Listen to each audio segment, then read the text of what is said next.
Sadguru, a Grahastha yogi, carries the same intensity, insight, wisdom and passion as the ancient sages to bring well-being to every individual. A mystic, yogi, visionary humanitarian and poet, Sadguru is a spiritual master with a difference. Traversing seamlessly from the ancient to the ultra-modern, he bridges the gap between the known and the unknown, enabling all those who encounter him to explore and experience the deepest dimensions of life.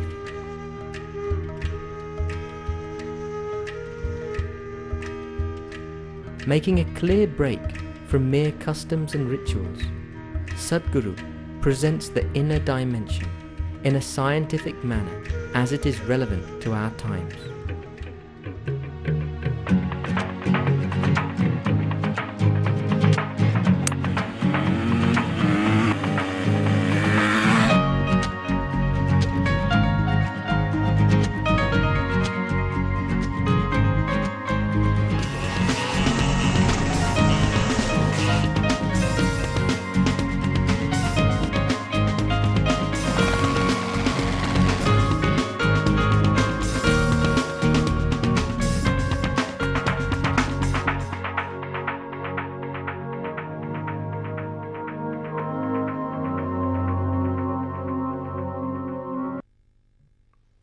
Always a manifold way in which people make use of the spiritual processes.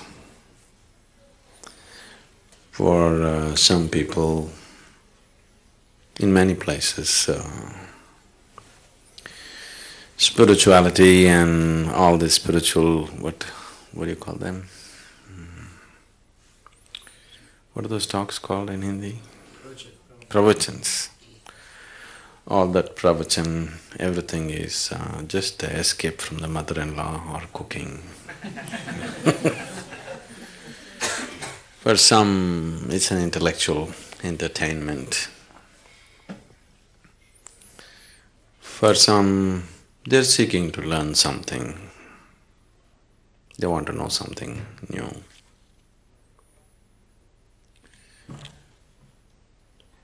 A few people are wanting to, bring about some changes in their life. They want to become a little more peaceful, a little more loving, a little more something else. Some change they want in their life. Some people are looking for transformation. You know the difference between change and transformation? Transformation means nothing of the old should remain. Change means improvement, self-improvement or transformation, or some people just really wanting to get lost into it, dissolve into it. So many ways and people are approaching the same thing. It's which is the best way? I wouldn't say which is the best way because according to each person's needs, that's how they seek. You can't prescribe the best way to anybody. Right now, generally the human nature is such that whatever they don't have, that's what they will seek. They don't have health, they're seeking health as if it's the ultimate thing. If they don't have money, they're seeking money as if it's the ultimate thing. If they don't have love, they're seeking love as if it's the ultimate thing. Whatever they don't have, that's what they're seeking. That reminds me, this happened when we were in Trichy. You know Trichy? Tiruchirappalli? It's a medium-sized town in Tamil Nadu. In high school, the teacher came and asked the students, 8th or 9th standard children, if God appears in front of you and gives you a boon, what will you ask? One boy said, those days, Maruti car. I want a Maruti car. Somebody said, I want a bicycle. Somebody said, I want, 10 lakh rupees. Like this they went on. Then the teacher said, you idiots, what will you do with all these things? Ask for intelligence. Ask for knowledge, ask for intelligence. Why are you asking for all these things? So one boy stood up and said, everybody asks for what they don't have.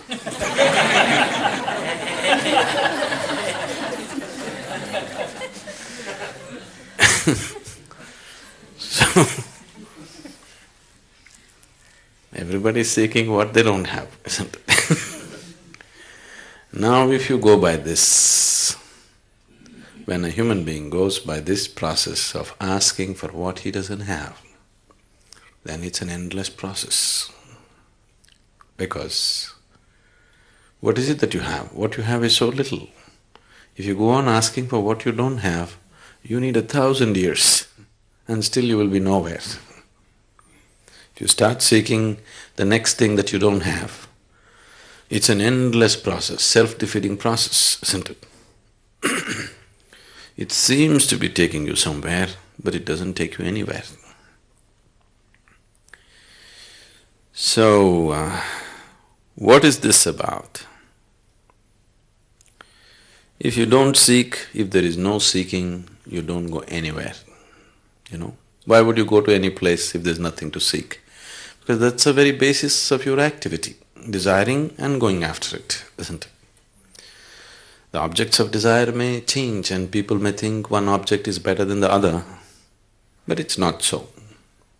Whether you're seeking money or home or intelligence or knowledge or God or this or that, desire is desire, The object of desire just changes the directions of your destination, but doesn't change the process of life as such. And the essence of life is in its process, isn't it? Where you got in the end is not the point really.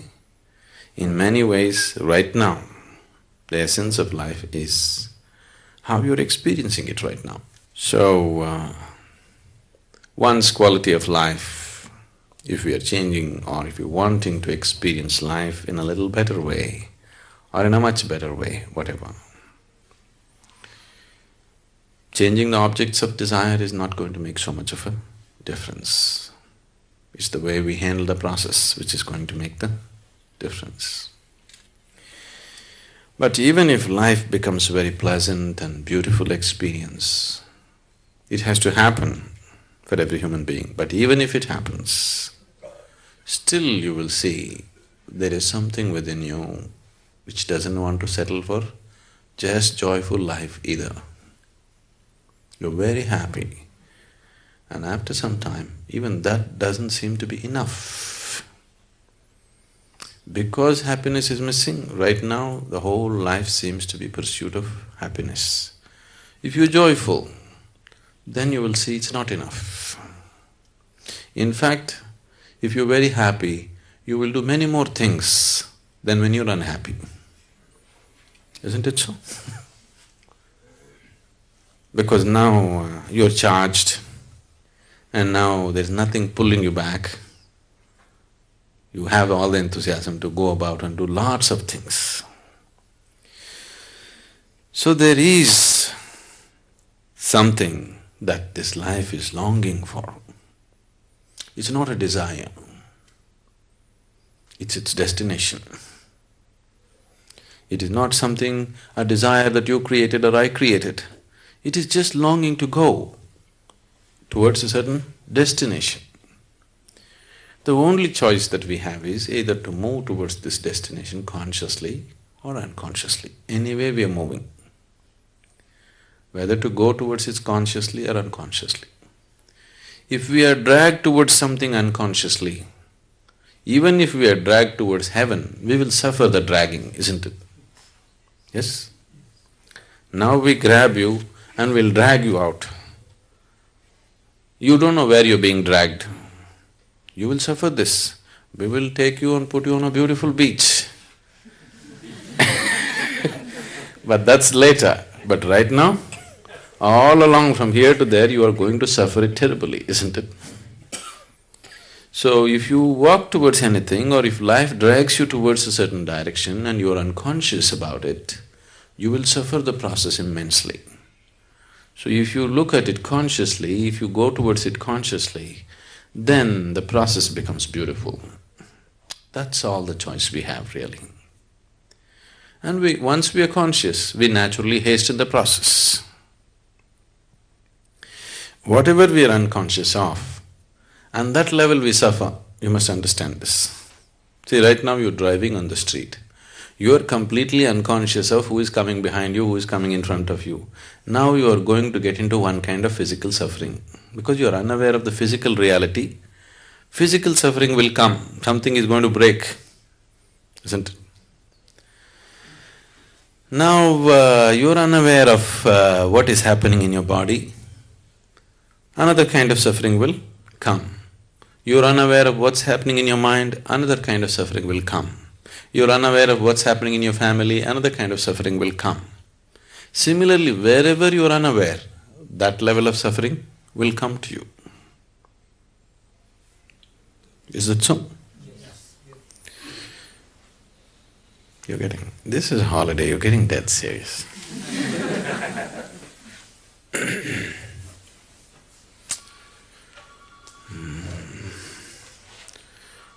Once a pirate… know pirate? A pirate walked into the bar. The bartender knew him from long ago, he's seen him just the previous year and now he's come back after his expeditions. He looked at him and said, "Hey, what happened to you? You look terrible." The pirate said, "No, I'm just feeling just about fine." Then the bartender said, "But what happened to your leg? Why the wooden leg?" "Oh, that we were just having a battle with another rival group and I saw a cannonball coming straight at me. Before I could move, it hit my right leg and I'm doing quite fine with the wooden leg. I'm pretty good." Then the bartender said, "What about the hook? Instead of left hand you have a hook. What happened to that?"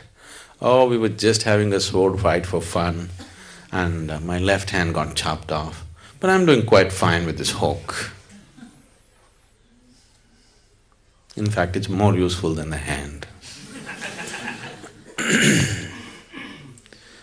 Then he asked, "What about the eye patch? You lost one eye, what happened?" "Oh, that I was just looking up at the sky and a bird poop fell into my eyes." Oh, come on. Who ever heard of anybody losing their eyes for bird poop? How would you lose your eyes for bird poop? No, that was the first day I had my hook on.